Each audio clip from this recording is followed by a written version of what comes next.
सत्संगत्वे निस्संगत्वं निस्संगत्वे निर्मोहत्वं निर्मोहत्वे निश्चलतत्वं निश्चलतत्वे जीवन्मुक्तिः पुनरपि जननं पुनरपि मरणं पुनरपि जननी जठरे शयनम् इह संसारे बहुदुस्तारे कृपया पारे पाहि मुरा मौन व्याख्या प्रकटित पर ब्रह्म तत्वं विमानं वरिष्ठान्ते वसुशिवनेरावृतं ब्रह्मनिष्ठैः आचार्येन्द्रं करकलित चिन्मुद्रम् आनन्दमूर्तिं स्वात्मारामं मुदितमतनं दक्षिणामूर्तिं हीढे मंगलम दिशतु मे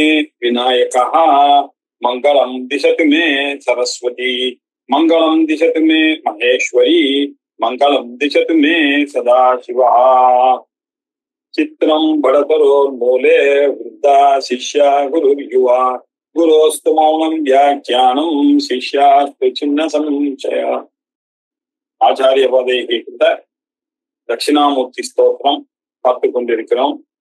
அதுல சுரேஸ்வராச்சாரியார் அவர்கள் எழுதின மானசோல்லாசம் என கூடிய விளக்க விதியை பார்த்து கொண்டிருக்கணும். இப்படி 7 ஸ்லோகங்கள் ஆயிவிட்டது.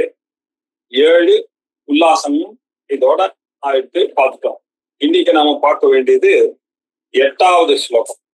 விஸ்வம் பஷ்யதி கார்ய காரணதயா ஸ்வஸ்வாமி சம்பந்ததா சிஷ்யாச்சாரியதயா ததைவ पितृपुत्रादि आत्मना भेदतः स्वप्ने जागृति वा येष पुरुषो माया परिभ्रामितः तस्मै श्री गुरुमूर्तये नमः इदं श्री दक्षिणामूर्तये.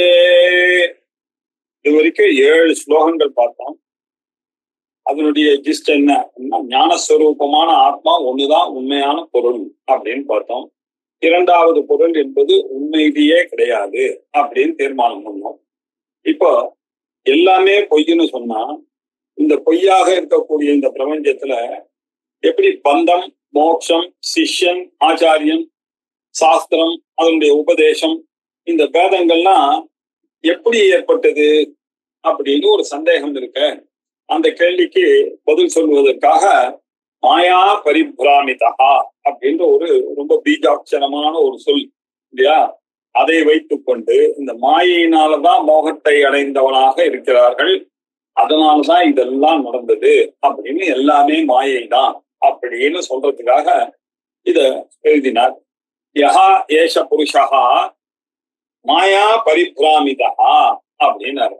யஹா எந்த, ஏஷ புருஷா இந்த புருஷன், இந்த ஜீவனானவன், மாயா பரிபிராமிதா மாயினால பரிபிரமணம், பிரமணம் மயக்கம், பரிபிரமம் நன்றாக மயங்கி மிகுந்த மோகத்தை அடைந்தவனாக இருந்து கொண்டு சொப்னத்திலேயும் ஜாகிரத்தையிலும், சொப்னே ஜாகிரதிவா அப்படின்னு சொப்னத்திலையும் ஜாகிரத்திலையும் கனவிலும் வீழ்த்து கொண்டிருக்கக்கூடிய நிலையிலும் பலவிதமான வேற்றுமைகளை பார்க்கிறான்.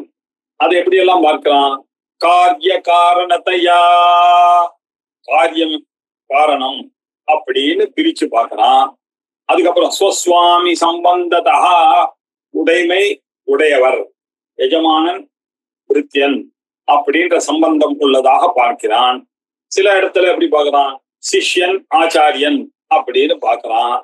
ததாயேவ பித்ருபுத்திராதி ஆத்மனா, சில தந்தையாகவும் பையனாகவும் பிள்ளையாகவும் தந்தை தனையனாக பார்க்கிறான். இப்படி இந்த உலகத்தை பேதத்தகா வேற்றுமையுள்ளமாக பார்க்கிறானே இந்த புருஷன், அவனை என்ன பண்றார்? அந்த ஸ்ரீமத் ஆச்சாரியரான ஸ்ரீ குருமூர்த்தியான தட்சிணாமூர்த்தி நான் நமஸ்கரிக்கிறேன். இதை புரிந்து கொள்ளக்கூடியதற்கு காரணமாக இருக்கக்கூடிய அந்த தட்சிணா சத்குருவினுடைய உபதேசத்தினால ஞானம் ஏற்பட்டு இந்த மாயை நீங்குமே, அப்ப இந்த வேற்றுமை எல்லாம் வீழ்த்து கொள்ளும் வரை இல்ல இருக்கும், அது வீழ்த்து கொண்ட பிறகு இவையெல்லாம் போய்விடும் என்ற ஒரு உண்மையை சொல்லி கொடுக்கக்கூடிய குரு ரூபமான அந்த தட்சிணாமூர்த்திக்கு நமஸ்காரம் அப்படின்னாரு. ராத்திரி படுத்து தூங்குறவன் நித்திரையில மயங்கியனவனாக இருக்கும் பொழுது சொப்பனத்துல பலவிதமான பொருள்களை பார்க்கிறான். எதை வைத்து கொண்டு பார்க்கிறான் அப்படின்னாக்க, கண்ணு காது மூக்கு நாக்கு எல்லாம் தூங்க போன பிறகு மனசு மட்டும் ஒழிஞ்சிட்டு இருக்கு. அந்த மனசுன்ற இன்ஸ்ட்ருமெண்ட்டை வச்சுட்டு இவன் நித்திரைன்ற தோஷத்தினால இந்த கனவு எனக்கூடிய ஒரு நிலையை அனுபவிக்கிறான். அதுல பலவிதமான வேற்றுமைகள் உள்ளதாக இவன் பார்க்கிறான்.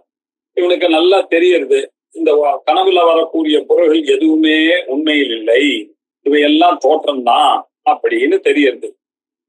அதே மாதிரி இந்த பலவிதமாக தோற்றத்தை இருக்கக்கூடிய இந்த பிரபஞ்சமும் அதே மாதிரிதான். இதை புரிந்து கொள்ளும் போதுதான் நமக்கு தகராறு வருது.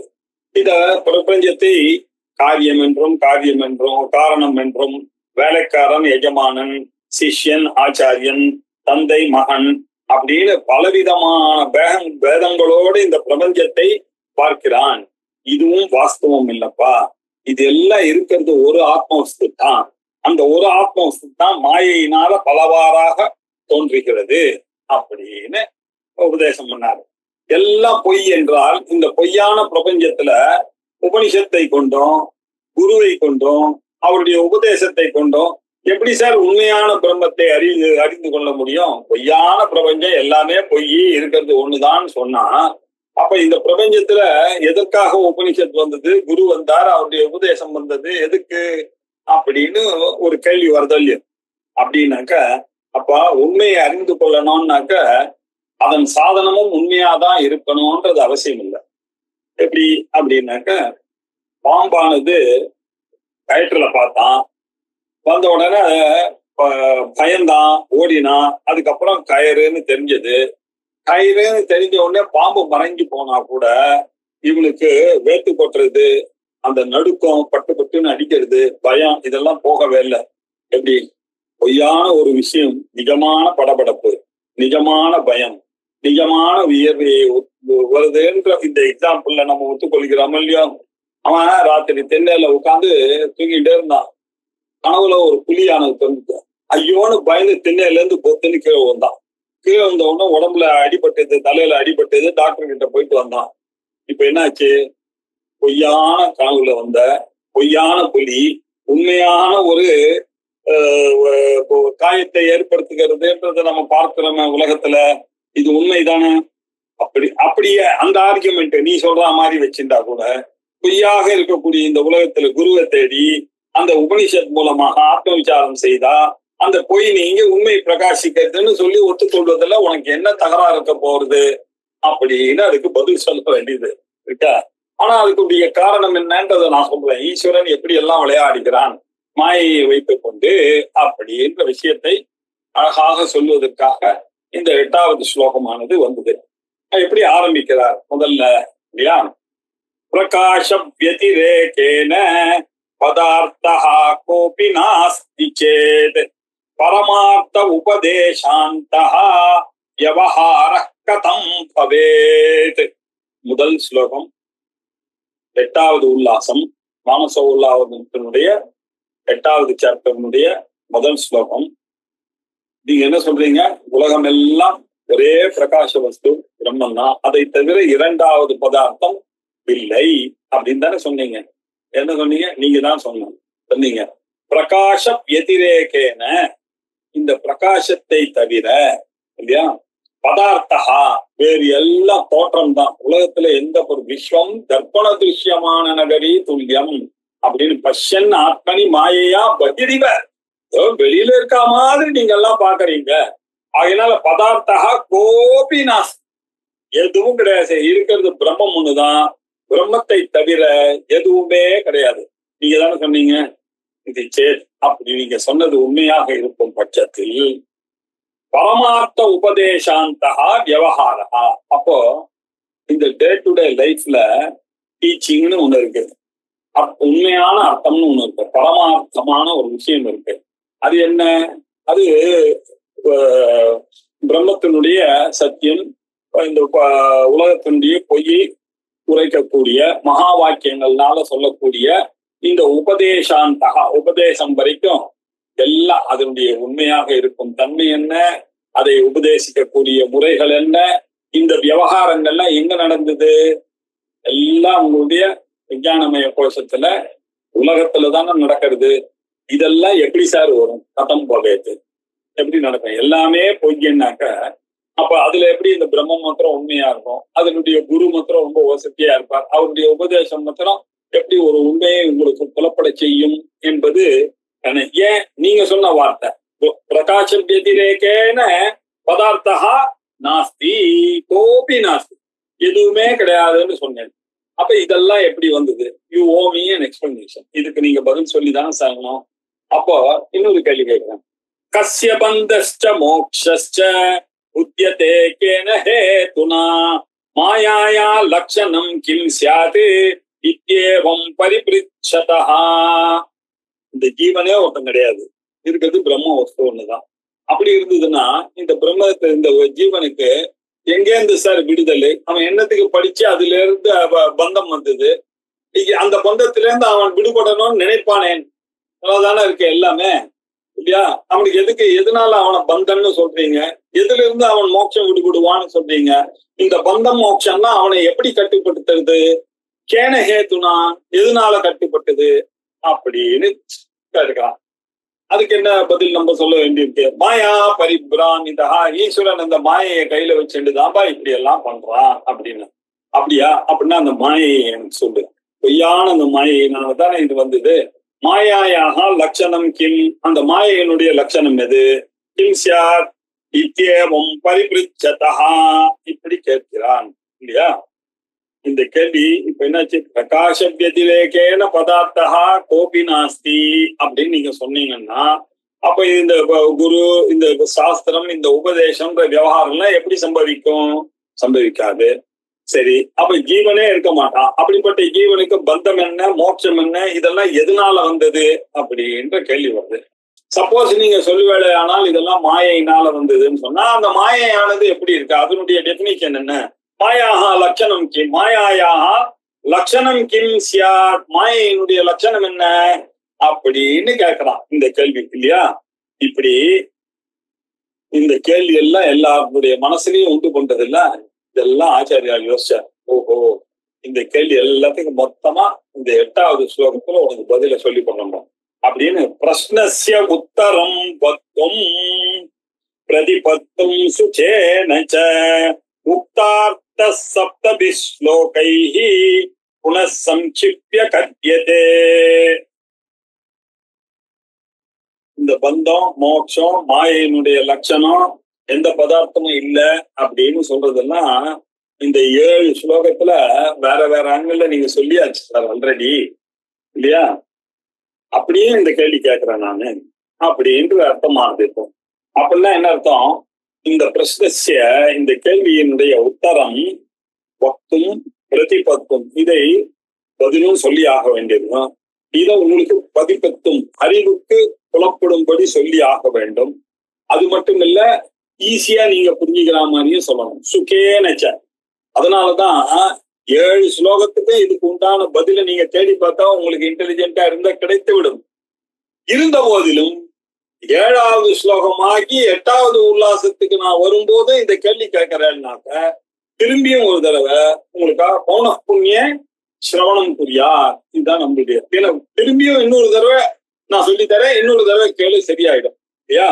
அதனால 7 சொன்ன விஷயத்தை தான் அகைன் புனகா சம்க்ஷிப்ய கத்தியது, அதை திருப்பி ஒரு தடவை சுருக்கமாக சொல்லுகிறேன். எதுக்காக? உங்களுக்கு பிரதிபத்திக்கு, உங்களுடைய அறிவுக்கு அது சுகமாக வழங்கும் என்ற காரணத்தினால. நீங்க ஏற்கனவே தெரிஞ்சதை நான் உங்களுக்கு திருப்பி சொன்னேன்னாக்கா வேற ஆங்கிள் சுருக்கமா சொன்னா டக்குன்னு அது உங்களுக்கு ஸ்பார்க் ஆனது ஒழிக்கும் அப்படின்றதுக்காக நான் சொல்லுகிறேன் அப்படின்னு ஆரம்பிச்சார். உடனே அந்த பூர்வபக்ஷி இருந்தேன், சார் ஏற்கனவே சொன்னது திருப்பி சொல்றேன்னு சொல்றேன் நீங்க அப்படின்னாக்கா பௌனருத்தியம் அப்படின்னு ஒரு தோஷம் ஒண்ணு வரும் சார். அரைச்சமாவையே அரைக்கிறது அப்படின்றது சரியா வரக்கூடாது இல்லையா? இது எப்படி இருக்கு? இப்ப அரைச்சமாவையே திருப்பி அரைச்சான்னாக்க தான் சொல்லியாச்சே சார், திருப்பி சொல்றேன் அப்படின்னாக்க அதுக்கு காரணம் சொல்ல முடியாது. ஏற்கனவே சொல்லிட்டேன் நீங்களே சொல்றீங்க. அதை சுருக்கமா சொல்றேன்னு சொல்றீங்க. அதை ஏற்கனவே சொல்லிட்டீங்களே, இப்ப எதுக்கு சுருக்கமா சொல்றீங்க அப்படின்னா உனக்கு அந்த கேள்வி வருது இல்லையா இப்போ? அதனால எனக்கு இன்னும் ஒரு தடவை உனக்கு சொல்ல வேண்டிய நெசசிட்டி வருது. பௌனருத்தியம் தோஷோத்தர. பௌனருத்தியம் அப்படின்றது ஒரு தோஷம் இல்லப்பா அங்க. ஏன்? சப்தேன அர்த்தேன வா பவேத்பா. சப்த பௌனருத்தியம் அப்படின்னு ஒண்ணு இருக்கு, அர்த்த பௌனருத்தியம் அப்படின்னு ஒண்ணு இருக்கு இல்லையா? இப்போ இந்த விஷயங்கள்லாம் எல்லாருக்கும் வர வேண்டியதுதான். ஒரு விஷயமானது பெருசாக இருந்தது ஆனால், விஸ்தாரமாக இருந்தது ஆனால், அதை சொல்றதுக்கும் கேட்கறதுக்கும் உங்களுக்கு டைம் இல்லை. நானும் வளவளன்னு 2 நாளைக்கு லெக்சர் எல்லாம் கொடுக்க முடியாது. அதனால என்ன பண்ற வேண்டியிருக்கு, அது எல்லாத்தையும் சுருக்கி சுருக்கி சொல்ல வேண்டிய அவசியமானது ஏற்படுகிறது இல்லையா? இப்போ புனருக்தின்றது எப்பொழுதுமே ஒரு தோஷமா நீ சொல்ல முடியாது. ஏன் அப்படின்னாக்க, அஹோ தர்ஷனியாக அஹோ தர்ஷனியாக அப்படின்னு 2 தடவை சொல்றோம். அப்பா என்ன மாதிரி இருக்கு பார்த்தா, அப்படி இருக்கு சார். எப்படி இருக்கு சார்னு 2 தடவை சொன்னேன். சார் எப்படி இருக்குன்னு ஒரு தடவை சொன்னா போதாதா? எதுக்கு 2வது எப்படி இருக்குது அப்படின்னு சொல்றீங்க அப்படின்னா ஒரு ஆச்சரியம்பா இல்லையா? 2வது தடவை சொன்னா அதனுடைய வேல்யூ ஆனது கூடுகிறது. அந்த வேல்யூவை சொல்லுவதற்காக சொல்ல வேண்டியிருக்கு இல்லையா? அப்பா என்ன பண்றாரு, பையன் கிளம்பும் போது மறக்காம இந்த லெட்டரை போஸ்ட் பண்ணிடுப்பா அப்படின்னு கரெக்டா கொடுத்தாரு. நேற்று ராத்திரி கொடுத்தாரு. பையன் அதை வாங்கி வச்சுட்டான் இல்லையா? திருப்பி காத்தால இருந்த உடனே அப்பா ஞாபகம் வச்சுப்பாப்பா, ஆபீஸ் போகும்போது அந்த லெட்டரை போட்டு போயிடுப்பா அப்படின்னு சொல்றாரு. திருப்பியும் அவன் ஆபீஸ் போகும்போது இன்னொரு தடவை சொல்றாரு, லெட்டரை போட்டு பாப்பா எவ்வளவு தடவைப்பா சொல்லுவே நீ அப்படின்னு கேட்கறேன். அப்படின்னா என்ன அர்த்தம்? அப்பா அவனுடைய மனசுல என்ன இருக்கு, எத்தனையோ அலுவல்களோட போய்கொண்டு இருப்ப, இது ஒரு முக்கியமான காரியம், அந்த முக்கியமான காரியத்தை நீ மறந்துக்கூடாது என்பதற்காக இவ்வளவு விஷயங்களை சொல்லிதான் 2வது தடவை ரிப்பீட் பண்றாரு. அதான உண்மை. ஆகையினால எதையுமே 2வது தடவை ரிப்பீட் பண்றேன் அப்படின்னு சொன்னா என்ன அர்த்தம்னாக்க, அதுல ஒரு விசேஷம் இருக்கு அப்படின்றதை மனதில் வைத்துக் கொண்டுதான் இருக்கேன். இந்த புனருக்தி அப்படின்றது மீமாம்சையில கூட ஒரு தோஷமாக கல்பிச்சிருக்கான். அவன் என்ன சொல்றான், விதியை ஒரு தடவை விதிச்சிருக்குன்னா வேதம் திரும்ப திரும்ப விதிச்சா தேர் வில் பி கன்ஃபியூஷன் இல்லையா? நீங்க கரெக்டா நீங்க விதிக்கணும். போனோம் கரெக்டா போ, செக்ரட்டேரியட் பில்டிங்க்கு போ, கரெக்டா சீஃப் மினிஸ்டர் ஆபீஸுக்கு போ. அங்க போனோம்னா ஒருத்தர் இருப்பார், அங்க ஒரு பிஆர்ஓ அப்படின்னு ஒரு இது இருக்கும், அவர்கிட்ட போய் இந்த லெட்டரை கொடு அப்படின்னு கிளியர் கட்டா சொல்லியாச்சுன்னாக்க என்ன கிளாரிட்டியா போனோம். இப்போ அது இல்லைன்னா இப்படி பண்ணு, இது இல்லைன்னா அப்படி பண்ணு அப்படின்லாம் சொன்னா தேர் வில் பி கன்ஃபியூஷன் இல்லையா? அது மாதிரி வேதத்துல ஒரு காரியத்தை பண்ணணும்னா ஒரு தடவை சொல்லணும், கரெக்டா சொல்லணும். திருப்பி திருப்பி அதை சொல்லி கன்ஃபியூஸ் பண்ணி அவனுக்கு என்ன அர்த்தத்துல சொன்னான்ற கன்ஃபியூஷன்லாம் வரக்கூடாதுன்னு ஒரு நியாயம் இருக்கு. அந்த நியாயம் இதெல்லாம் வருமா அப்படின்னு கேட்டா, ஒரு விசாரம் பண்ணி ஒரு பொருளை நிர்ணயிக்கும் பொழுது அப்படி ஒரு தோஷத்தை கற்பிக்க முடியாது இல்லையா? நீங்க ஒருத்தர் கதையில சொல்ற கதையை ஒரு விஷயத்தை உங்களுக்கு சொல்றதுக்காக ஆரம்பிக்கிறேன். என்ன அவர்களோட இந்த மாதிரி உஷன் ஹவை வாஜஸ்ரவசா உஷன் வாஜஸ்ரவஸ் ஒருத்தர் இருந்தாரு. அவருடைய புள்ள நச்சிகேதஸ்ன்னு ஒருத்தர் இருந்தான். அவர் என்ன பண்ணார், ஒரு யாகம் பண்ணார் அப்படின்னு நான் கதையை ஆரம்பிச்சா, உஷன் ஹவை வாஜஸ்ரவஸ்ன்னு சொல்றீங்க. வாஜஸ்ரவஸ் அப்பா யார், தாத்தா யார், பாட்டி யார், இது தெரியாம எதுக்கு நீங்க எனக்கு கதை சொல்றீங்க, எனக்கு அது தெரியணும் அப்படின்னு இப்படி எல்லாம் ஆர்கியூ பண்ணா இதெல்லாம் விதண்டா ஆகும். அங்க வாஜஸ்ரவசம் முக்கியம் இல்ல, நச்சிகேதசம் முக்கியம் இல்லை, அங்க சொல்லக்கூடிய விஷயம்தான் முக்கியம். இப்படி ஒரு விஷயத்தை சொல்லும் பொழுது, நான் கதாவா சொல்லும் பொழுது சில இடத்துல இந்த புனருக்தி அப்படின்றது வளர்த்தான் வரும். இந்த மாதிரி எல்லாம் வரும் பொழுது அதை பார்த்து புரிஞ்சுக்கணும். ஒரு விஷயத்தை விசாரம் பண்ணி ஒரு கரைச்சி அந்த சாரத்தை எடுக்கணும்னாக்க திருப்பி திருப்பி ரிப்பீட் பண்ணணும். இந்த ரிப்பீட்டேஷனுக்கு பேரு அபியாசம்னு சொல்லப்படுறாரு. அபியாசேன கரீயஸ்வம் அர்த்தஸ்ய பிரதிபாத்யதே அப்படின்னாரு. அபியாசம் அப்படின்னா என்ன? ரெப்பிட்டேஷன், விஸ்தாரமான ஒரு விஷயத்தை திருப்பவும் ரிப்பீட் பண்றது அபியாசம்.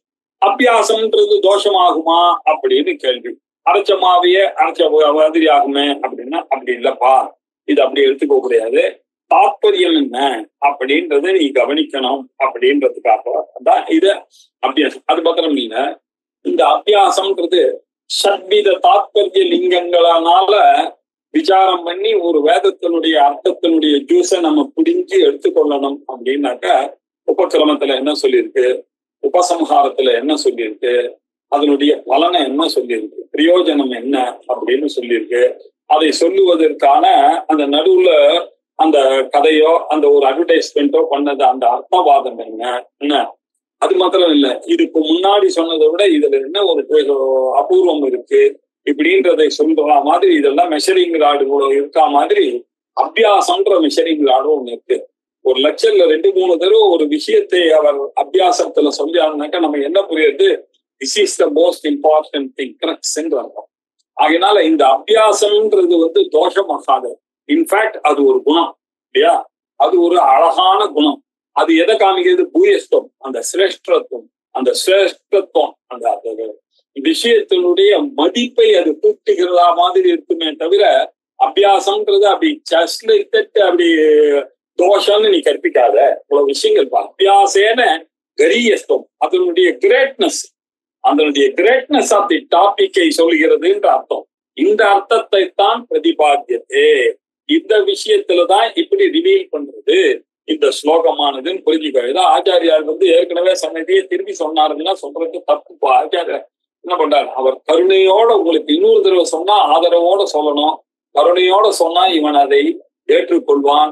இவனுக்கு கொஞ்ச நெஞ்சம் புரியாம இருந்தாலும் இந்த ஒரு சான்ஸ்ல இன்னொரு தடவை புரிஞ்சு இவன் ஞானி ஆகலாமேன்ற அந்த கருணையினால அவர் என்ன பண்றார், ஏற்கனவே சொன்ன விஷயமாக இருந்த போதிலும் இன்னும் கொஞ்சம் இவனுக்கு புரியட்டும். இந்த மாதிரி சில பேருக்கு இதெல்லாம் கேட்டா கூட இந்த சந்தேகம்லாம் வரலாம். கஸ்ய பந்தகா மோட்சா பத்தியத்தே கேன ஹேத்துனா அப்படின்ற என்ன மாதிரி ஆளுங்களுக்கு எல்லாம் வரும். அத மாதிரி ஆளுங்களுக்காக அவர் உபதேசம் பண்ணான்னு வச்சுக்கோப்பா அப்படின்ற அர்த்தத்துல சுரேஸ்வராச்சாரியார் அழகா ஒரு 4 உபோத்காதம் மாதிரி எழுதினார் இருக்கு இல்லையா. எழுதி இப்போ அந்த ஸ்லோகத்துக்குள்ள போறார். விஸ்வம் பஷ்யதி கார்ய காரணதயா ஸ்வஸ்வாமி சம்பந்ததः சிஷ்யாச்சாரியதயா ததைவ பித்ருபுத்ராதி ஆத்மனா பேததः ஸ்வப்னே ஜாக்ரதி மாயையேஷ புருஷோ மாயா பரிப்ராமிதः தஸ்மை ஸ்ரீ குருமூர்த்தயே நம இதம் ஸ்ரீ தட்சிணாமூர்த்தயே. இந்த ஏஷ புருஷா யஹா ஏஷ புருஷ, எவன் ஒருவன் இந்த உலகத்தை எப்படி பார்க்கிறான், விஸ்வம் பஷ்யதி அப்படின்னு பார்த்தா எப்படி பார்க்கிறான், காரிய காரணத்தையா எல்லாத்தையும் ரீசனிங்கோட தெரியணும் அப்படின்னு எதிர்பார்க்கிறோம்.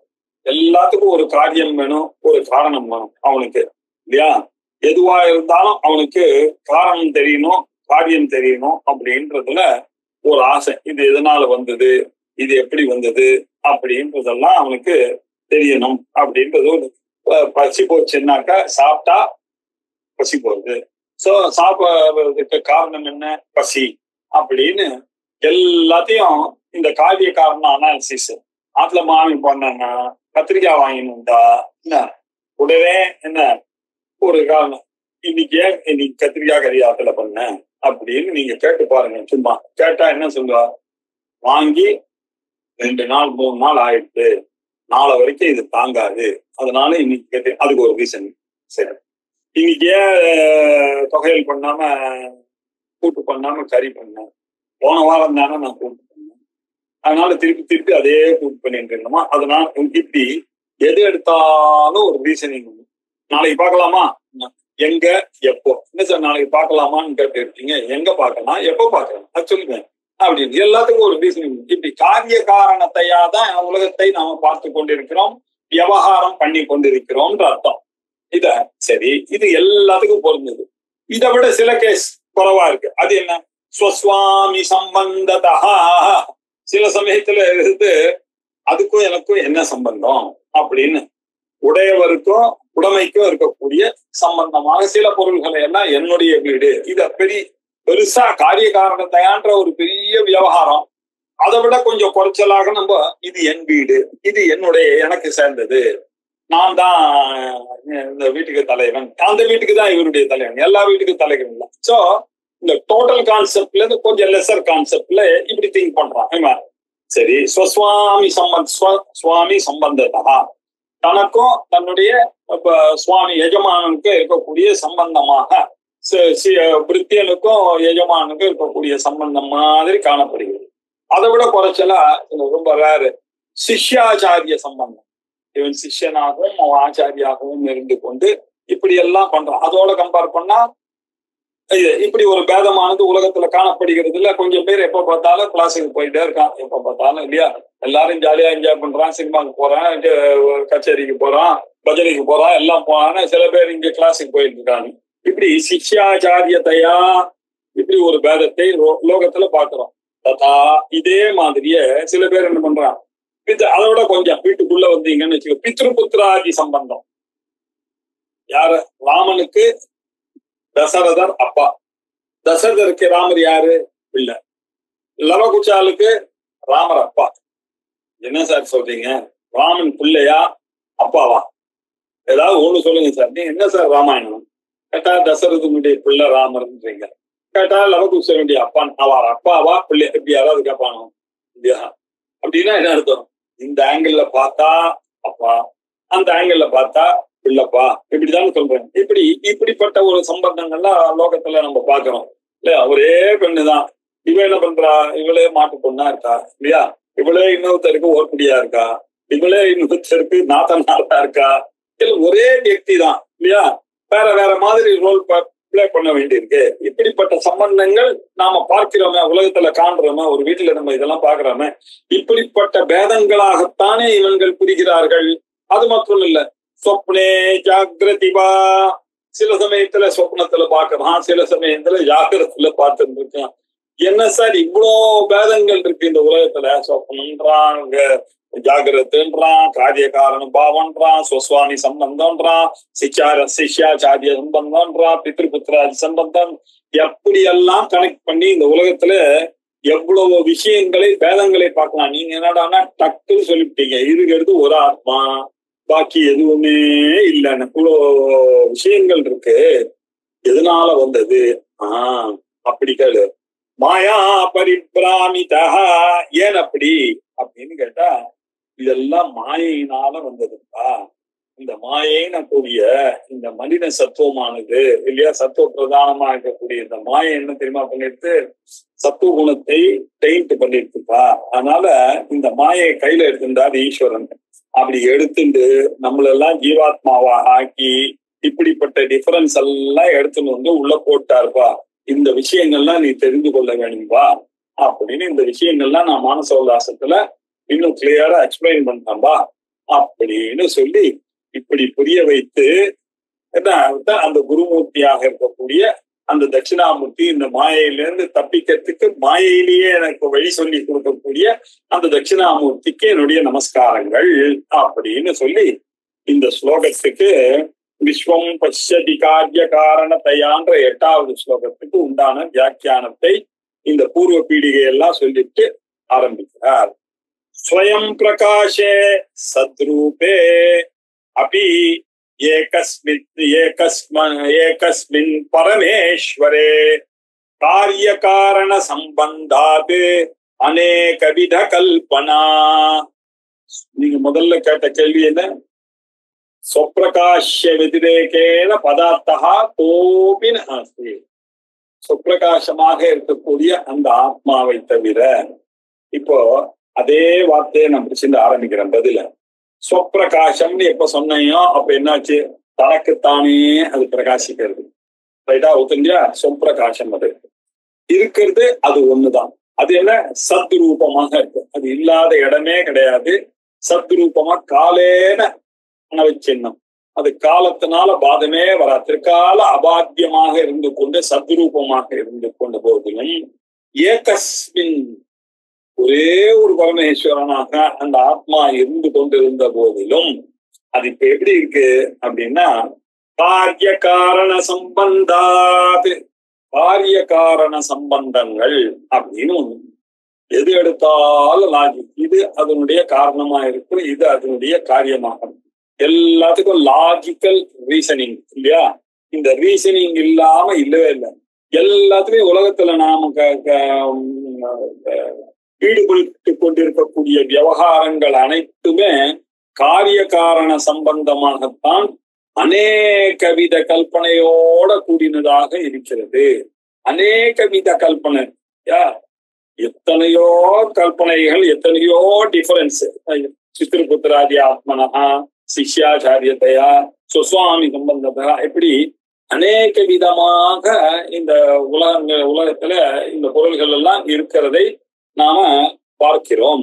இருக்கிறது ஒரே பிரம்மந்தான். அதுல எத்தனை விதமான வேதங்களை நாம பார்க்கிறோம் இந்த விஷயத்தை ஒத்துண்டதுனால அப்படின்னு ஆரம்பிச்சார். இதுக்கு ஒரு 4 திருஷ்டாந்தங்கள் சொல்றார். ராஹோ ஷிரஹா சுஷிஹி கஸ்ய மமாத்மா பிரதிமாவபுஹு இத்யாதி கல்பனா துல்யா ந ப்ருதக் வஸ்து கோச்சரா. நம்ம இருக்கிறது ஒன்னாக இருந்த போதிலும் நாம எப்படியெல்லாம் வார்த்தைகள் யூஸ் பண்ணிக்கிறோம் அப்படின்றது பாருங்க. 4 எக்ஸாம்பிள் நான் சொல்றேன். இருக்கிற ஒண்ணு, அத நீங்க என்ன சொல்றீங்க? ராஹோ ஷிரஹா. இந்த ராகுவனுடைய உடம்பெல்லாம் வெட்டிட்டார், ஆனா அவருடைய தலை மாத்திரம் இருக்கு. ஏன்? அவர் அமிர்தத்தை உண்டதுனால தேவாசுர யுத்தத்துல அப்படி போறது புராண கதையானது. இப்ப என்னாச்சு? ராகுனால என்ன அர்த்தம்? தலை அப்படின்னு அர்த்தம், சிரஹான்னு அர்த்தம். ஆனா நாம எப்படி பிரயோகம் பண்றோம்? ராகு அமிர்தத்தை குடிச்ச, சிரசு ஒண்ணுதான் அப்படின்னா ராகுனாலே தலைன்னு தான் அர்த்தம். அப்படின்னும் போது ராகோ ஷிரஹான்னு என்ன அர்த்தம்? தலைக்கு தலை, தலையின் தலை அப்படின்னு நம்ம சொல்றோம். இது என்ன சார் இது? ஆனா யாரும் நீங்க தப்பாவே நினைக்கல. ராகோ ஷிரஹான்னு நான் சொன்னேன். ராகுன்னா தலை, ராகோ ஷிரஹான்னா என்ன அர்த்தம்? ராகுன்னா சிறை, ராகுவின் தலைன்னு எப்படியோ அது விவகாரத்துக்காக இப்படி புரிஞ்சு தலையின் தலை அப்படின்றத புரிந்த போதிலும் நாம கல்பிச்சு விவகாரம் பண்றோம், நமக்குள்ள ஒத்து போயிட்டு இருக்கோம். இதுதான் உலகத்துல அப்படி நடக்கிறது, இப்படி நடக்கிறது. சரி, அடுத்தது சுஷிஹி கஸ்ய அப்படின்னா, கம் அப்படின்னாக்கா ஆகாசம். ஆகாசத்துல விடைவெளி அப்படின்னு. ஏம்பா ஆகாசமே இடைவெளிதான், அந்த இடைவெளிக்குள்ள ஒரு இடைவெளி. இது எப்படி இது வரும் இல்லையா? கம் அப்படின்னா கம்மே சுஷிரம், அதுல ஒரு சுஷிரம், அதுவே இடைவெளி, அது உள்ள ஒரு இடைவெளி. நம்ம சொல்றோமே கஸ்ய சுஷிரம். இப்ப நான் சொல்ற ஸ்லோகமே எழுதிட்டேன், விவகாரம் பண்றேன். ஆனா யோசிச்சு பார்த்தா தானே தெரியுது இல்லையா? ராகோ ஷிரஹான்னு ஒரு பிரயோகம், தலையின் தலைன்னு. இங்க எப்படின்னா சுஷிஹி கஸ்ய, இடைவெளியில் இடைவெளி, இடைவெளியினுடைய இடைவெளி, இப்படி ஒரு பிரயோகம். என்ன சார் பிரயோகம் வந்து? அது மட்டும் இல்ல, மமாத்மா, நானே ஆத்மா, மமாத்மா என்னுடைய ஆத்மாவா? அப்ப நான் யாரு? நானே ஆத்மா. எப்படி ஒரு பிரயோகம் பாருங்க. மமாத்மா, மமாத்மா அப்படி பகவானே கீதாலே பிரயோகம் பண்றாரு. மமாத்மா அப்படின்னு. அப்படின்னா என்ன பிரயோகம் பண்றோமே தவிர யோசிச்சு பார்த்தா என்னுடைய ஆத்மாவா? நானே ஆத்மா, ஆத்மாவுடைய ஆத்மான்னு ஒண்ணு இருக்குமான்னு? ஒண்ணுதானே சார் ஆத்மா இருக்கும். ராகோஷிரா மாதிரி இருக்கு இது, கஸ்ய சுஷிஹி மாதிரி இருக்கு மம ஆத்மா அப்படின்னு. இன்னொருத்தன் போனான், அவன் சொல்றான் சார் பிரதிமா வபுஹு அப்படின்னு. பிரதிமா அழகா இருக்கு, இவனுடைய வப்புவும் அழகா இருக்கு அப்படின்னாக்கா அப்ப ஒரே ஒண்ணு சொல்ல வேண்டியதான, பிரதிமான்னு சொல்லு இல்ல அழகுன்னு சொல்லு இல்லையா? Image is nothing but body இல்லையா? Body is nothing but image. இவன் என்ன சொல்றான்? பிரதிமா வபுஹு அப்படின்னு சொல்றான். பாடியினுடைய பாடி என்ன அப்படின்னு, பிரதிமாவுடைய பிரதிமா, விக்கிரகத்தினுடைய விக்கிரகம் அப்படின்னா என்ன அர்த்தம் இல்லையா? இப்படி எல்லாம் பிரயோகம் லோகத்துல இருக்குப்பா. இத்தியாதி கல்பனா துல்யா ந ப்ருதக் வஸ்து கோச்சராஹ. இதெல்லாம் இமேஜினேஷன்ல இந்த ரிலேஷன்ஷிப் எல்லாம் வருதுப்பா. ஆனா இருக்கிறது யார் தெரியுமா? இருக்கிறது ஒரே சுப்பிரகாஷா சத்ரூபா ஏகஸ்மின் பரமேஸ்வரன் மாத்திரம்தான் இருக்கு. இதெல்லாம் அநேக வித கல்பனான்னு போன ஸ்லோகத்துல சொன்னேன்ல, இத்தியாதி கல்பனா துல்யா. இதுக்கெல்லாம் தனியா நான் ப்ருதக் வஸ்து கோச்சரா, இதுக்கெல்லாம் தனியான ஒரு ஸ்டேட்டஸ்ன்றது கிடையாதுப்பா இல்லையா? இந்த டிஃபரெண்ட் ஆப்ஜெக்ட்ஸ் எல்லாம் இல்ல, ஒரே ஆப்ஜெக்ட் இந்த ரெண்டாக யூஸ் பண்ணி கொள்கிறோம். இது வேற அது வேறையாக இருந்த போதிலும் நம்ம அது வேற இது வேறன்னு இல்லாத போதிலும் அது வேற இது வேறாக நம்ம சில விவகாரங்கள்ல சில பதங்களை யூஸ் பண்ணி கொண்டிருக்கிறோம் அப்படின்னு சொன்னார். உபாசிய உபாசகத்வேன குரு சிஷ்யக்ரமேன ச சுவாமி விருத்தியாதி ரூபேன கிரீடதி ஸ்வேச்சயா ஈஸ்வரஹா. இந்த ஈஸ்வரன் இருக்காரு, அவர் விளையாடுறார் சார். கொஞ்சம் அவருடைய விளையாட்டை நீங்க புரிந்துக்கணும் இல்லையா? எப்படி எல்லாம் விளையாடுறாரு பாருங்க. சில பேருக்கு சௌக்கியத்தை கொடுப்பார், சில பேருக்கு துன்பத்தை கொடுப்பார், சில விஷயங்களை படைப்பார், பூச்சியெல்லாம் படைப்பார். அப்புறம் சில விலங்குகளை படைச்சு அந்த பூச்சியை சாப்பிடும்படி பண்ணுவார். இதை பார்த்தா அவருக்கு பயம், அதை பார்த்தா இதுக்கு பயம். இதை சாப்பிடுறதுக்கு அது சாப்பிடுவான். இந்த பாம்பை இன்னொரு பாம்பு சாப்பிடும். என்ன விசித்திரமான ஒரு உலகத்தை படைச்சு விளையாடுறாரு சார் அந்த ஈஸ்வரனானவன் இல்லையா? அவர் பாட்டுக்கு விளையாடுறாரு. இது எங்க தெரியுது? லோகவத்து லீலா கைவல்யம் அப்படின்னு பிரம்மசூத்திரத்துல ஒரு சூத்திரம் 2:133. பாருங்க, இந்த உலகமானது இருக்க அவரை பொறுத்த வரைக்கும் இது ஒரு ஸ்போர்ட், இது ஒரு விளையாட்டு. அவருக்கு இப்படிதான் உலகத்தை அவர் விளையாட்டாக கிரியேட் பண்ணி கொண்டிருக்காரு. அவர் பாட்டுக்கு வச்சுட்டு விளையாடுற அவருடைய கர்மா வச்சுட்டு இப்படி அதுக்கேத்தா அதுக்கு அவர் படைச்சிருக்காரு. அவரே பண்ணி தத் சிருஷ்டுவா ததேவானுப்ரவிஷதே ததனுப்ரவிஷ்ய, அது ஒரு விளையாட்டு. அவரே சச்சாக உள்ள போந்து அவரே தேச்சாக இந்த உலகமாக மாறுகிறார் மாயினால. என்ன சார் இது? இதெல்லாம் பிளே ஆஃப் லார்டு சார். கிரீடதி ஸ்வ இச்சா இச்சையா, தன்னுடைய இஷ்டத்துக்கு இந்த ஈஸ்வரன் விளையாடுகிறார் சார். இது எப்படி எல்லாம் விளையாடுறாரு பாருங்க அவரு இல்லையா? உபாசிய உபாசகத்வேன இல்லையா? அவர் உபாசியமா இருக்கக்கூடியவரும் அவரே தான் சரியா? உபாசகனா இருக்கக்கூடியவன் இந்த டிவோட்டி இல்லையா? அவன் என்ன பண்றான்? அவன் மெடிடேட் பண்றான் அவரை இல்லையா? அந்த கடவுளை இவன் மெடிடேட் பண்றான். உபாசிய தேவதையாக இருந்து கொண்டு உபாசகனாகவும் ரெண்டுத்தையும் இவர் தான் கிரியேட் பண்றாரு. குரு சிஷ்யக்ரமே, ஒருத்தரை குருவா கிரியேட் பண்றாரு, ஒருத்தனை சிஷ்யனா கிரியேட் பண்றாரு இல்லையா? இது ஒரு விளையாட்டு. என்ன சார்? ஒரு டீச்சர் ஒரு டிசைபிள் இல்ல. இன்னொரு விஷயம், சுவாமி பிரித்யாதி ரூபேன என்ன அவர் எழுதின அந்த விஷயத்தெல்லாம் எடுத்துன்னு வரணும் இல்லையா? அங்க மாயா பரிபிராமிதா காரிய காரணத்தையா சொன்னார். ஸ்வஸ்வாமி சம்பந்ததா சிஷ்யாச்சாரியத்தையா, அது ரெண்டுத்தையும் இப்ப எடுத்துக்கிறார். எடுத்துட்டு சுவாமி பிரித்யாதி ரூபேன கிரீடதி ஸ்வைச்சயா ஈஸ்வரஹா, இதெல்லாம் தன்னுடைய இச்சையினால by his own will and sports இதெல்லாம் பண்ணி கொண்டிருக்கிறார் சார் அப்படின்னாரு. சரி, இன்னொரு பித்ருபுத்திராதி ஆத்மனா பேதத்தான்னு சொன்னாரு இல்லையா? அதுக்கு வியாக்கியானம். பிதரம் பிரதி புத்ரோ யஹா புத்திரம் பிரதி பிதைவ சஹா ஏக ஏவ ஹி நானா இவ கல்பியதே சப்தமாத்ரதா. இருக்கிறது ஒரு ஆளு, எத்தனை சப்தம் பிரயோகம்? போர்ப்பிடி, மாட்டுப்பண், மாமியார், பெண், நாத்தனார், எல்லாம் இருக்கிறது ஒட்டி. அவளுக்கு எத்தனை பேர் சார் இருக்கும்? ஒரு பேர் தானே இருக்கும். அவளுக்கு 4-5 பேர். என்ன எல்லாம் நான் சொல்றது எல்லாம் உண்மையாக தோணுகிறது. எதுவும் தப்பு இல்லை. நான் பேசினது எதுவும் தப்பு இருந்தா என்னை கண்டிக்கலாம். தப்பு இல்லையே, அப்படி பண்றேன். எப்படி அது? ஏக்கையே வகி இருக்கிறது ஒண்ணு, அத நானாயிவ கல்பியது, எதுவோ வேற வேற ஆள் இருக்கா மாதிரி கல்பிக்கிறோம். எப்படி? சப்த மாத்திரத்தா, இதெல்லாம் வெறும் சப்தங்கள். இருக்கிறது அந்த ஒட்டி தான்.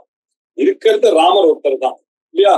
அவரையே தசரதனுடைய பிள்ளை அப்படின்னு சொல்லுவேன், கௌசல்யாவுடைய பிள்ளை அப்படின்னு சொல்லுவேன். அவளையே சீதையினுடைய ஆத்துக்காரர் அப்படின்னு சொல்லுவேன். லக்ஷ்மணனுடைய அண்ணா அப்படின்னு சொல்லுவேன். லக்ஷ்மணனுடைய அண்ணா, பரதனுடைய அண்ணா, சத்ருவனுடைய அண்ணா, ஒரே ராமர் இல்லையா? அவரு சுக்ரீவனுடைய ஃப்ரெண்டு அப்படின்னு, ஆஞ்சநேயனுடைய மாஸ்டர் அவர் தான் அப்படின்னு சொல்லுவேன். லவகுச்சாக்க அப்பா அப்படின்னு சொல்லுவேன். ஒரே அப்பா ஒரு சமயத்துல பிள்ளையா இருக்கார், ஒரு சமயத்துல அவரே அப்பாவா மாறுறார் சார் உலகத்துல. பிதரம் பிரதி புத்ரோ யஹா, அப்பாவை பொறுத்த வரைக்கும் பிள்ளையாக இருந்த ஒருத்தன் இப்ப என்ன ஆச்சு? அவனுக்கு கல்யாணம் ஆகி அவனுக்கு குழந்தை பிறந்த உடனே அவன் என்ன ஆனான்? புத்திரம் பிரதிபிதா ஏவ சஹா, அவனே இப்போ அப்பாவாக ஆகிவிட்டான். யார் இவ்வளவு நாள் பிள்ளையாக இருந்தானோ அவனே இப்பொழுது அப்பாவாக விட்டான். இதெல்லாம் பகவானுடைய லீலா கைவல்யம் அப்படின்னு புரிந்து கொள்ள வேண்டும். இதெல்லாம் லீலா கைவல்யம் அப்படின்றதை புரிந்து கொள்ள வேண்டும். லோகவத்து லீலா கைவல்யம் அப்படின்னு சொன்னார் இல்லையா? தஸ்மாத் பிரகாஷ ஏவாஸ்தி பரமார்த்த நிரூபணே வேத பிரதீதிஹி மித்யா ஏவ மாயையா ஆத்மனி கல்பிதா. இப்ப சொல்லிட்டார் இந்த விஷயத்த. தஸ்மாத் ஆகையினால இருக்கிறது ஒரு பிரகாசம், ஸ்வயம் பிரகாசமாக இருக்கக்கூடிய ஆத்மா. தஸ்மாத் பிரகாஷா ஏவ அஸ்தி. எதுக்கு? பரமார்த்த நிரூபணே. நம்ம வேதாந்தமாக ஒரு பொருளை நிர்ணயம் பண்ணி கொண்டுவதற்காக நாம பேசிக்கொண்டு இருக்கும் பொழுது அப்ப என்னவாக இருக்கு? அது ஒரே பரம்பொருளாதான், அங்கிங்கனாதபடி எங்கும் நீக்கமர நிறைந்து இருக்கக்கூடியதான ஒரு சொரூபம் தான் அது அப்படின்னு சொல்றோம். அதுக்கு நதஸ்ய காரியம் கரணம் சவித்யதே. அதுக்கு காரணம் எனக்கூடிய ஒரு கல்பனையை எடுத்துன்னு வந்து தலையில கட்ட முடியாது. அது காரியமாக இருக்கும் நிலைன்றது அது தலைமையில எல்லாம் கட்ட முடியாது. அது எப்படி இருக்கு அப்படின்னாக்க ந சமஹா, அதுக்கு சமமாகவும் எதுவும் இல்லை. அதிகம் தது அதிகாச்ச, அதை விட அதிகமாகவும் திருஷ்யத்தே எதுவுமே இல்லப்பா. ந திருஷ்யத்தே, காண முடியாதுப்பா. அவனுடைய சக்தி எப்படி இருக்கு? பராசிய சக்தி விவிதைவ ஸ்ரூயத்தே. அவனுடைய சக்தியானது விவிதைவ விதவிதமான சக்திகள்லாம் இருக்குப்பா. அதுக்கு இந்த சுப்ரீம் பராசக்திக்கு எல்லாம் விதவிதமான சக்தி. காதுல கேட்கிற சக்தி, மூக்குல நுகர்ற சக்தி, எழுதுறவனுக்கு எழுதுற சக்தி, ஓடுறவனுக்கு ஓடுற சக்தி, பாடுறவனுக்கு பாடுற சக்தி, எல்லா விதமான சக்தி அது விவிதமாக இருக்கக்கூடிய அந்த சக்தி பராசக்தி இருக்குப்பா. அது என்ன அப்படின்னாக்க ஸ்வாபாவிகா ஞான பல கிரியாச்ச. ஞான சக்தி, பலசக்தி, கிரியாசக்தி இதெல்லாம் சுவாபாவிகமாக அந்த பிரம்மத்துக்கு இருக்கக்கூடியதுப்பா. அதனால பரமார்த்த நிரூபணமாக நம்ம பண்ணும் பொழுது இல்லையா, நம்ம ஹையஸ்ட் ட்ரூத்தை சொல்லும் போது இருக்கிறது ஒண்ணுதான் அப்படின்னு தீர்மானம் பண்றோம். ஆனா அப்ப அப்படி நீங்க டீச் பண்றீங்க. ஆனா உலகத்தை பத்தி பார்க்கும்போது விஸ்வம் பஷ்யதி காரிய காரணத்தையா சுவாமி சம்பந்தத்தான்னு சொல்றீங்களே, இந்த பேதங்கள் எப்படி பேதத்தா எப்படி சொல்றீங்க அப்படின்னா பேத பிரதீதிஹி வித்யா ஏவ. இந்த தோற்றமானது வேதமான தோற்றம் இருக்குல்ல, அது பொய்யுப்பா, நித்யா. நித்யான்னா என்ன அர்த்தம்? இல்லாதது இல்லப்பா. என்ன அது கொஞ்ச நேரம் அப்படி தோன்றதுமா, எல்லாருக்கும் தோன்ற மாதிரி உனக்கும் தோன்றது, அவ்வளவுதான். அது அவருக்கு இந்த சந்திரனானு ஒண்ணு எப்படி தோசை கல்லு மாதிரி தோன்றான், உமக்கும் அதான் தோன்றான், எனக்கும்.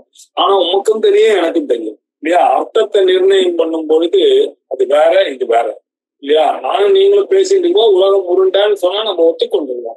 ஆனா நீங்க நடக்கும் போது நாட்டுக்கு வரும்போது கீழே இறங்கி கோயிலுக்கு போயிட்டு வரும்போது இல்லை உலகம் உருண்டா நான் வீட்டை விட்டு நகர மாட்டேன்னு சொல்வேலாம். இல்லையா? நகர்ந்துதானே ஆகணும்.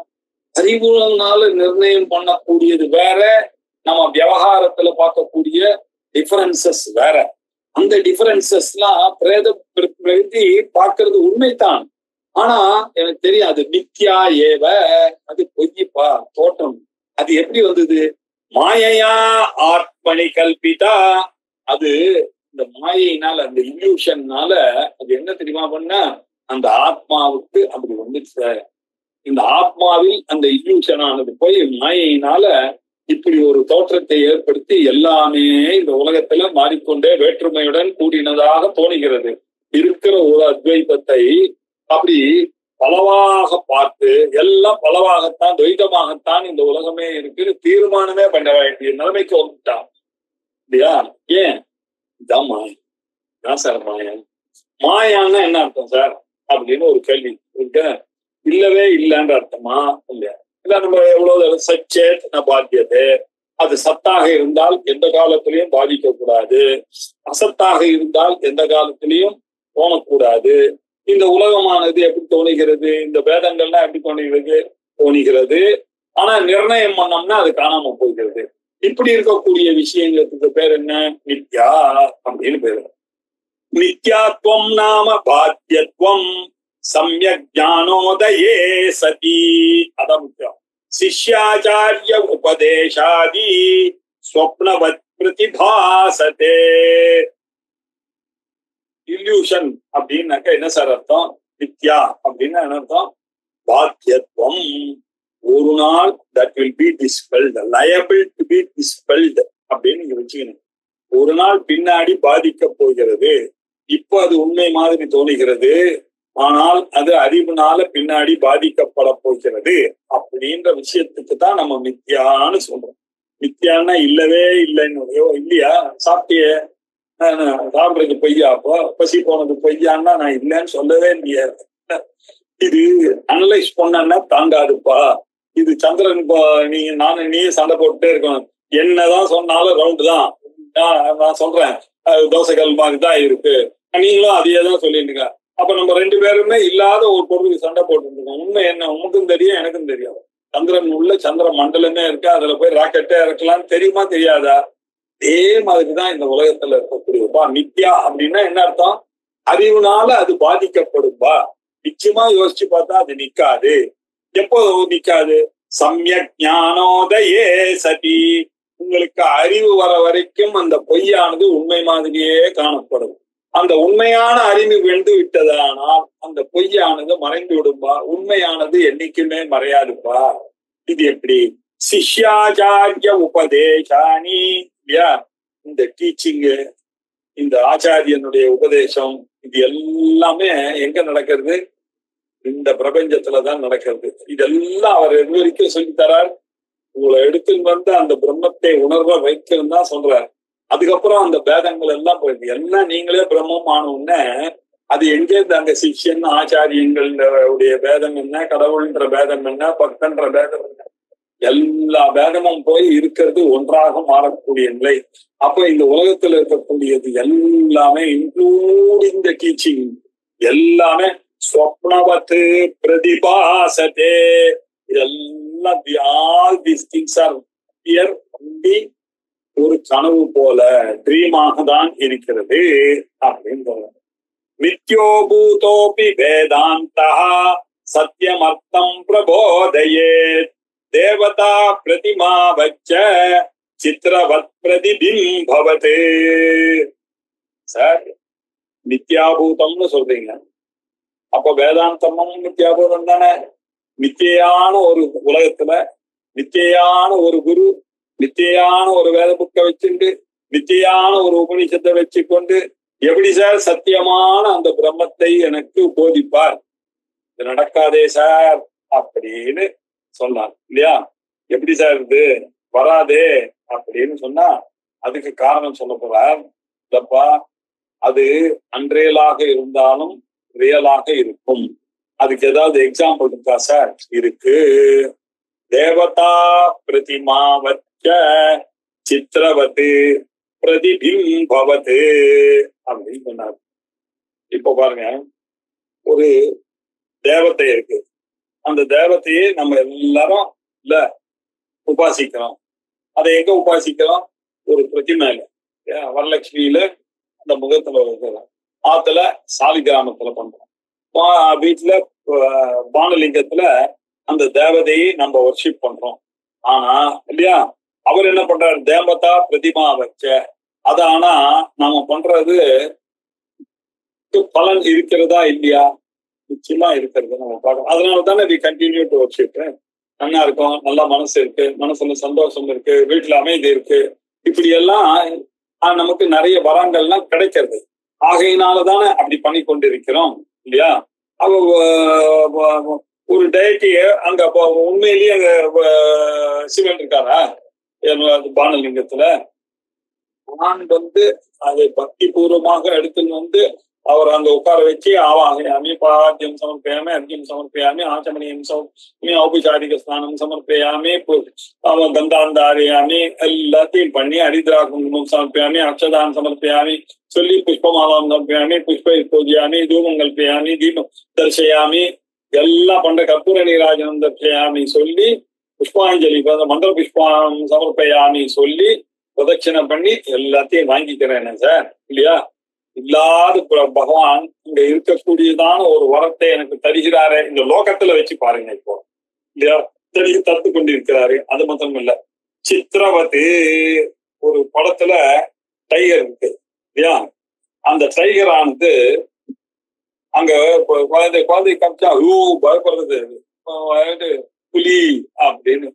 இத இல்லாத ஒரு டைகர் எப்படி ஒரு இருக்கிற பையனுக்கு பொய்யான ஒரு டைகர் ஆனது எப்படி நிஜமான பயத்தை குடிக்கிறதோ அப்படி பிரதிபிம்பவத்து இல்லையா. நீங்க கண்ணாடியில பாக்குறீங்க, அந்த கண்ணாடியில நம்ம மூஞ்சிய பாக்குறோம். அந்த மூஞ்சிக்கு கிளீன் பண்ண வேண்டி இருந்ததுன்னா நம்ம என்ன பண்றோம், மூஞ்சில ஒரே டெஸ்டா இருந்தா தள்ளிட்டு கொஞ்சம் பவுடர் எடுத்து நம்ம போட்டுக்கிறோம் இல்லையா. அப்ப என்னாச்சு, அந்த பொய்யான ஒரு கண்ணாடியானது உண்மையான என்னுடைய முகத்துல இருக்கக்கூடிய அந்த விபூதி அழிஞ்சு போனதையும் அந்த பொட்டானது நேராக இல்லாம வளைஞ்சிருந்ததையும் காமிக்கிறது, அதை சரிப்படுத்திக் கொள்கிறேன்னு நடக்கிறது. பொய்யான ஒரு கண்ணாடி தானே அது. கண்ணாடியினுடைய பிம்பமானது என்னுடைய உண்மைக்கு காரணமாக உலகத்துல இருக்கு.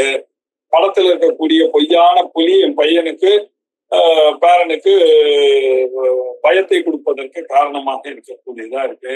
எங்காத்துல இருக்கக்கூடிய சாலி கிராமத்துல சாட்சாத் மகாவிஷ்ணுவே வந்து உட்கார்ந்து என்னுடைய சந்தோஷத்தையும் லட்சுமி கடாட்சத்தையும் அருளி கொண்டிருக்கிறதை கண்கூட பார்க்கிறோம். இப்படி வித்தியாபூதமாக இருக்கக்கூடிய பொழுது உண்மையான விஷயத்தை கூட்டக்கூடாதுன்றது எங்கேயாவது இருக்கான்னு. அப்படித்தான் இந்த வேதாந்தமும் வித்தியாபூதமாக இருக்கக்கூடிய இந்த உலகத்தில் படித்தாலும் அது உண்மையான ஒரு அறிவை ஏற்படுத்தலாம்ன்றதுக்கு இவ்வளவு தூரத்துக்கு நான் உனக்கு 3 எக்ஸாம்பிள் கொடுத்தேன். இப்படியே இதையும் மீறி உனக்கு நம்பிக்கை வரல என்றால் உன் மைண்ட்ல ஏதோ உனக்கு நெகட்டிவ் புத்தி இருந்ததுன்னு நான் ஒண்ணும் பண்ண முடியாது. இதுதான் சொல்லிட்டேன்னாக்க நீ ஒத்துக்கொள்ளணும். ஆகையினால் மித்யாபு மாயாம் ஏதா அவ அழக தெய்வீ சேஷா குணமயி அமமாயா துரத்தியா, என்னுடைய மாயா ரொம்ப தூய்மையா ஏமாம் பிரபத்தியந்தே. ஆனா யார் இந்த மாயைக்குள்ள என்னை பிரபத்தி பண்ணி எங்கன்னா மாயாம் ஏதாம் தரந்தித்தே, அவர்கள் இந்த மாயை நிச்சயமாக தாண்டுவார்கள். பகவான் உங்களுக்கு கேரண்டியே கொடுத்துருக்காரு இல்லையா. எல்லாம் அப்படி போய் இந்த சக்கர வியூகத்துல போய் மாயை கேட்டுக்குள்ள மாட்டின்னு இருக்கோம். இப்ப இதுல இருந்து வெளில வரணும்னா என்ன பண்றோம், பகவானே நமக்கு மாயையில இருந்து வெளில போறேன், சக்கர வியூகத்துல இருந்து வெளியில போனேன். நீங்க இந்த முள்ளு செடியில துணியை உணர்த்திட்டீங்க, நீங்க சிராத்தோன்னு ஒரு தலாத்துக்கு போறேன், உடனே நீங்க தான் பிராமணரா உட்காரணும், நீங்க எப்படியாவது எனக்கு நடத்தி கொடுக்கணும்ன்றாரு. சரின்னு ஒத்துட்டேன். இப்ப என்ன பண்ணேன், என்னுடைய வேஷ்டிய நினைச்சு அந்த ஒரு செடியில போட்டேன். இப்ப என்ன ஆச்சு, அது உள்ள புல்லா இருக்கு இல்லையா. இப்ப என்ன பண்ணோம், அதே மாதிரி எப்படி போட்டோனோ அதே மாதிரியா எடுத்தா அந்த வேஷ்டி கிழியாம வந்துடும் இல்லையா. அதே மாதிரி இந்த மாயைக்குள்ளேருந்து நம்ம இந்த மாயையில் இருக்கக்கூடிய அந்த அம்பாலை புரிஞ்சுட்டு அப்படியே அந்த மாயையில இருந்து வெளில வந்தா இந்த மித்யாபூதமான இந்த உலகத்திலிருந்து தப்பித்து சத்தியமான இந்த பிரம்மத்தை அடையலாம் அப்படின்ற ஒரு விஷயத்தை, பெரிய விஷயம் தான் இந்த ஸ்லோகத்துல சொல்லப்படுகிறது பார்க்கணும். இப்படி 11 ஸ்லோகங்கள் பார்த்தோம். இதனுடைய மேற்போர்ஷனை அடுத்த வாரம் பார்க்கலாம். ஓம் பூர்ணமத பூர்ணமிதம் பூர்ணமுதச்யதே பூர்ணஸ்ய பூர்ணமாதாய பூர்ணமேவாவசிஷ்யதே.